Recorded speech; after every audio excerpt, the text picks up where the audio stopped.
Okay, we're gonna begin. Just as a preliminary, we know the storm has caused a lot of inconvenience, as well as even more serious things than that. But it looks like it's leaving our area, which is a good thing. And we have Melinda Peters and Richard Sarles from SHA and Metro that can, after we do the groundbreaking, can answer any questions that any of you might have. I certainly want to say good morning to everybody and welcome everybody to Branch Avenue Metro, and it's a pleasure to be back here. We were here last summer to make some announcements, and now we're here to deliver really on those announcements, which is very exciting. I want to thank Richard Sarles, who is here, WMATA's general manager, and he is our host this morning. And before I get to our special guest, we have some other special guests. I've already mentioned State Highway Administrator Melinda Peters is here. We have the General Manager for Metro, Richard Sarles is here. We have Brian Young, the State Highway Administration's District Engineer is here. And Jim Russ, President of the Maryland Transportation Builders and Materials Association is here. And all of you are here, and we're very, very glad to see all of you. Our first speaker this morning, he really knows how to use transportation investments to not only reduce congestion and enhance traffic safety, but also, and very importantly, to create jobs. He played a key role in Maryland's effort to pass the Transportation Infrastructure Investment Act of 2013, and without the revenues coming in from that act, we would not be here today. So this is the day where we really celebrate the courage that the Lieutenant Governor and the Governor had in the General Assembly had in 2013. It has allowed a lot of projects which are going to be described today to go to construction. The Lieutenant Governor continues to lead our efforts to make infrastructure investments to support both BRAC growth, and he was a leader in the BRAC response, Maryland's BRAC response to the realignment, and in delivering projects like the Purple Line through a public-private partnership. He's a very exciting leader for Maryland, and it's my pleasure to give to you the Lieutenant Governor, Anthony Brown. Hey, thanks. Thank you very much. Thank you, Jim. I want to thank you and your leadership team at the Maryland Department of Transportation, joined by Melinda Peters and her team at the State Highway Administration, just for the extraordinary work that you all have been doing, particularly over the last 7 or 8 years before we passed the Transportation Infrastructure Investment Act, where the Transportation Trust Fund, under a lot of pressure, a lot of strain, but the work that you did and have been doing for system preservation, which is equally as important as new project announcements. I want to commend you and your team for being good stewards of public dollars to make public investments in transportation. Today is just as much about a jobs announcement as it is about transportation infrastructure, because we're going to talk about 2,300 jobs as a result of these projects. And I think everyone here recognizes that we grow an economy, we support expanding communities when we make investments in infrastructure, in public transportation, in roads, in tunnels, in the Port of Baltimore and our airport. But also when we make infrastructure investments in affordable housing and broadband and clean water and wastewater. Those are the kinds of investments that you make. They create opportunities, they create jobs. So today's announcement is just as much about a jobs announcement as it is for infrastructure projects. You know, we made a difficult decision a few years ago, and I want to thank County Executive Rashawn Baker, who's here, and he's going to be speaking in a moment. But he was part of that group that came to Annapolis and led the effort to pass the Transportation Infrastructure Investment Act. It was a difficult decision, but he was there because he, like you, recognized that the cost of inaction would have been greater had we not done what we did to ensure that we have the resources, the revenues to invest in infrastructure and transportation. It costs the average commuter in our state around $2,000 a year to sit in traffic. And it costs them time that they could be spending either on the job, being productive, or at home with their families. So the cost of inaction was great, and that's why we took the steps that we did. You know, as leaders, our first priority is to create jobs, strengthen our economy, and expand our middle class. And over the past 8 years, we've made a lot of progress in that effort. Our economy is growing at a rate faster than all of the states in the surrounding region, including our good friends and neighbors in Virginia. But if we're going to continue our progress, we have to build a modern transportation network that supports a modern, growing economy. And we'll do it by investing in public transportation and continuing our commitment to doubling transportation ridership in Maryland by 2020. We'll do it by investing in the roads and the bridges, the tunnels, and the rail projects, such as the Purple Line, which is now much more doable because of the public-private partnership legislation that we passed last year. And that's going to help Marylanders get from work to home to friends and back again.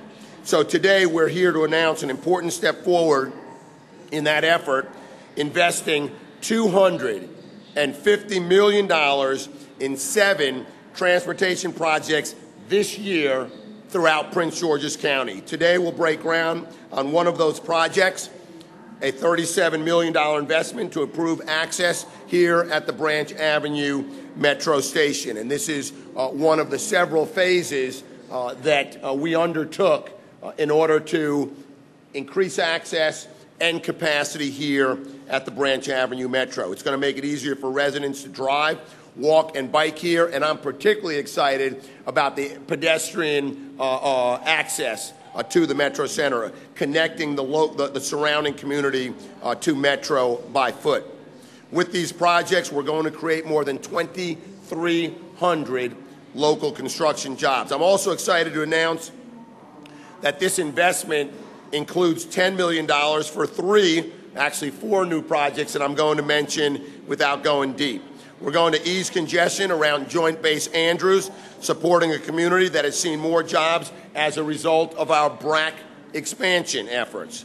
At the Maryland 5 interchange at Maryland 373 and Brandywine Road, we're going to assist Marylanders who travel between Southern Maryland and Prince George's County. And we're funding a new study to analyze ways to reduce congestion along US 50 from the District of Columbia line to the Beltway. And finally, we are going to complete the I-95 interchange at Conte Road. So we're excited about these investments. They wouldn't be possible without strong partnerships. And when I think about strong partners, I can't help but think about my good friend and a real champion for Maryland as well as America, and that's Senator Ben Cardin. Because the projects that we're announcing today, while we're enthusiastic about the investments that the state is making, we're seeing even greater investments in federal dollars, and those dollars would not have been forthcoming without the advocacy of Senator Ben Cardin and his partner as well, Senator Barbara Mikulski. So I appreciate that strong partnership. It's a commitment that we've made, a commitment that we'll keep, and I look forward to continue working with this team behind me, the team in front of me, as we can deliver more infrastructure projects to put Marylanders back to work and to support our expanding community. So thank you very much for being here.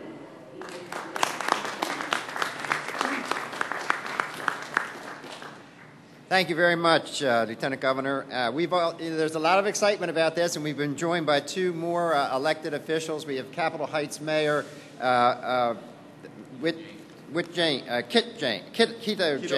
Kito James. And we also have County Councilman from Prince George's County, Obie Patterson, has also joined us. Our next speaker is a national leader on health care, retirement security, the environment, and fiscal issues as a member of the United States Senate. Lieutenant Governor has already referred to him, and he has been working side by side with Senator Mikulski every day to ensure that Maryland is capable and able to secure the necessary federal funding to advance crucial transportation projects. But he's a leader across the board, and we're really excited to have him in such prominent places in Washington where he can really impact and try to impact transportation funding. It's a pleasure to give you Senator Ben Cardin.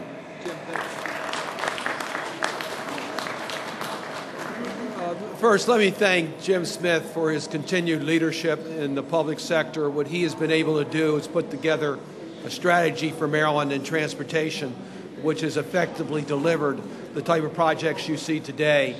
This is a big deal.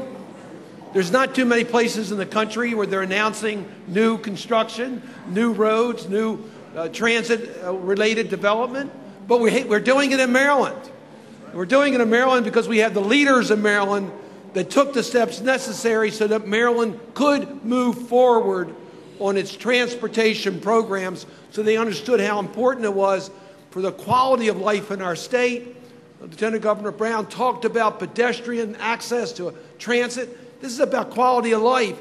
It's also about economic opportunity and jobs. And I congratulate Lieutenant Governor Brown and the O'Malley administration for their leadership so that Maryland could move forward with programs such as what we're doing here at Branch Avenue. I also want to acknowledge Rushern Baker, the leadership in Prince George's County, Mel Franklin, Obie Patterson. You all have brought into Prince George's County the type of growth that is what is so important, and giving us our best shot to get the FBI located in Prince George's County where it belongs. So anyway, so I just proud. Now, let me just, for one moment, let me just mention a little bit about your federal partners.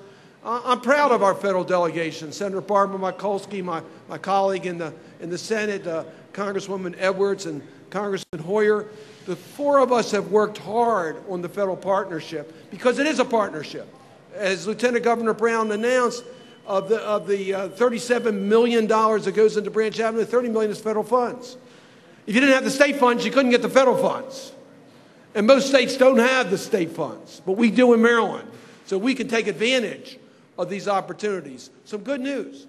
Yesterday, the committee I serve on, the Environmental Public Works Committee, approved unanimously a 6-year extension of the surface transportation programs. That will allow us, if we can get that to the finish line, for more groundbreakings like we have here at Branch Avenue.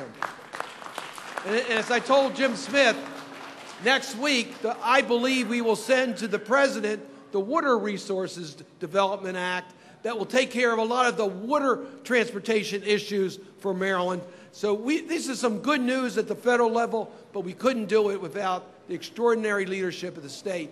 What's happening here in Branch Avenue is critically important for transit-related development. That's smart growth.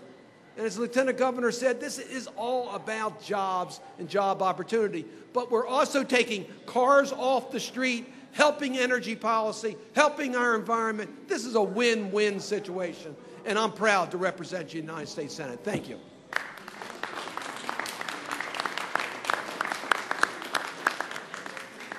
Thank you very much, Senator Cardin. Thank you for all your hard work for us in D.C., too.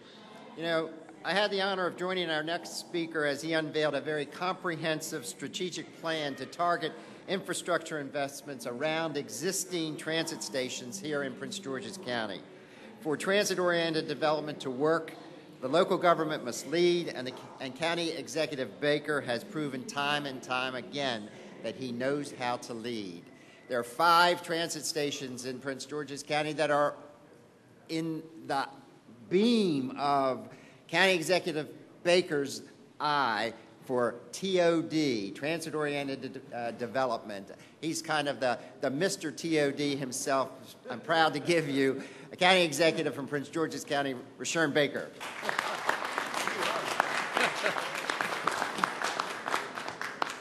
That was pretty good. I got a new title.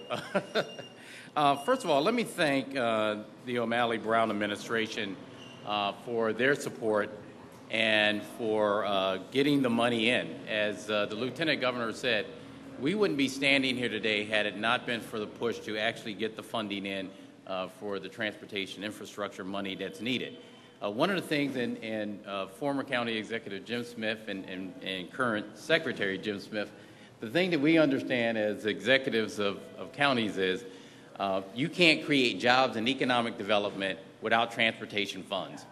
So I think we should give another round of applause to a man who understands it and who has led the effort in Annapolis, my good friend, Lieutenant Governor Anthony Brown. Can we give him a round of applause? Of course, I know he did it for a very selfish reason. As a military man, he got sick and tired of seeing a lot of the military folks from Andrews, commuting here by car. So he wants them to live here, and we're very glad that he understands it because he is from Prince George's County. I do want to thank Jim Smith and his team for what they've done and the partnership they've shown. Certainly, Senator Ben Cardin, I couldn't have a better friend as a new county executive than Senator Cardin and his team on Capitol Hill. But let's give Ben another round of applause. WMATA's been a tremendous partner with us. We're getting things done. We're focusing on those 5 metro stations throughout Prince George's County that we're going to see expanded over the next 4 years. Knock on wood, I've returned. But we started this in University Town Center and the work that we're going to do around that metro there. And to come here to Branch Avenue, which I'm sure pleases Chair Franklin and Councilmember Patterson, is just tremendous. So I won't be long. I just want to say thank you. This is a great day for us in Prince George's County. As the Lieutenant Governor said, this is not just about moving people out of cars and into rail, but this is about biking here. This is about, saving our carbon footprint, but it is also about jobs. Everything we do in this county and in this state is about creating jobs and opportunities that haven't been here before, and that's what this day represents. So I want to thank everybody. I know Alvin Nichols, who sits on the board for WMATA, is here, so if we can give him a round of applause. I know he's going to be introduced later. It's a great day for Maryland, and it's an even greater day for Prince George's County. Place to be. Thank you. Thank you, County Executive. Next, we're going to hear from a great partner with the County Executive, and that's the leader of the Prince George's County Council. Obie Patterson is here, but the chair is also here, and he's going to speak on behalf of the council. And he's always been ready to partner with us to invest in transportation projects that move Prince George's County forward. Through his experiences as chair of the Council Planning, Zoning, and Economic Development Committee and vice chair of the Public Safety and Fiscal Management Committee, he understands firsthand the positive economic benefits infrastructure investments have on Prince George's County residents. It's my pleasure to give you the chair of the Prince George's County Council, Mel Franklin. Thank you, Jim. Appreciate it. Well, good morning, everyone. It is, as the county executive loves to say, a great day in Prince George's County. Rain or shine, it is a great day. On behalf of the Prince George's County Council, this is an exciting announcement. My colleague, Councilmember Obie Patterson, is also here. This will be in his district come December, so I know he's excited and passionate about this project and the investments that we're making. Well, if you look at those 2 words on the signs, this is what today's about: opportunity and jobs. Transportation development drives economic development. And we are extremely serious when it comes to economic development in bringing the world to Prince George's County. And Branch Avenue Metro Station is going to be one of our priority and prime locations. But none of this would be possible without the tremendous partnership that really is Team Maryland. First, we have to give an extraordinary amount of credit to our leadership in Annapolis, represented here by Lieutenant Governor Anthony Brown. They took a tough stand, folks. It's not easy to support raising the gas tax, but leaders take tough decisions because they know it's the right thing to do. That's what it takes to move our state and our county to the next level. So thank you again to Lieutenant Governor Anthony Brown and our leadership in Annapolis for getting that Infrastructure Investment Act done for this county. Let's give him another round of applause. Thank you. And as he said earlier, Senator Ben Cardin and Senator Mikulski and our federal partners, they make today possible as well. You can't do anything without the state money, but you also can't do a whole lot without the federal money. So we have to thank our federal partners in advocating for us. Senator Cardin has been a friend of this county. He's passionate about economic development all over the state of Maryland. And thank you, Senator, for a job well done. Thank you, sir. And as the county executive said, Secretary Jim Smith and his team, we've had some good meetings talking about, and I'm excited to see his passion. He's very passionate about economic development in Prince George's County, particularly near our transit locations. And you and your team are doing an excellent job. We look forward to this. This is only the beginning, and we're going to keep making it happen. Thank you, sir. Appreciate it. And really, we have to also thank WMATA for your partnership and your leadership. We are serious about transforming all of our metro stations all across this county. We have our priorities, but we want to do great placemaking here in Prince George's County to drive economic development forward. So we're truly pleased with that partnership. And to our county executive, who we have, I think we're more united than we've ever been before with the council and the county executive. And we can't do anything as a county unless we have that unity, that focus behind what's going to make Prince George's County stronger for generations to come. And we have a great county executive who's leading Team Prince George's County, and we're making change happen. So thank you, folks. Thank you for this great opportunity today. And this is only the beginning. The best is yet to come. Thank you. Okay, now 5, 4, 3, 2,